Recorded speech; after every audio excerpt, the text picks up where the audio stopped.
वैज्ञानिकों ने अनजाने में एक जलपरी मरमेड को पकड़ लिया। उसकी रूप परिवर्तन प्रक्रिया को दर्ज करने के लिए उन्होंने उसे पानी के टैंक से बाहर निकाला। जैसे ही जलपरी समुद्री जल के पोषण से दूर हुई, वह बेहद बेचैन और व्याकुल दिखाई देने लगी।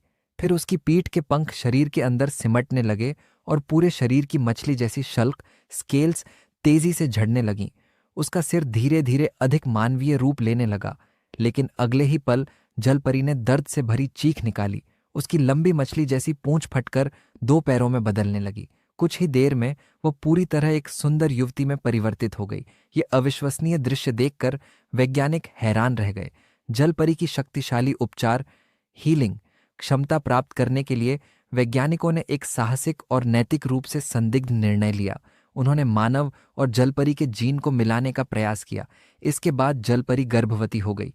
अजीब बात यह थी कि केवल 2.5 सेकंड में उसका पेट ऐसे बढ़ गया मानो गर्भावस्था के 10 महीने पूरे हो चुके हों। जल्द ही प्रसव का समय आ गया। वैज्ञानिक एक नई प्रजाति के जन्म की उम्मीद में तैयार थे, लेकिन जन्मा हुआ शिशु न तो रोया और न ही कोई प्रतिक्रिया दी। उसकी त्वचा भी बड़े पैमाने पर झड़ने लगी। शिशु की हालत गंभीर देखकर जलपरी को तुरंत समझ आ गया कि कुछ गड़बड़ है। फिर वह बच्चे को अपनी बाहों में लेकर शांत भाव से समुद्र की ओर चल पड़ी।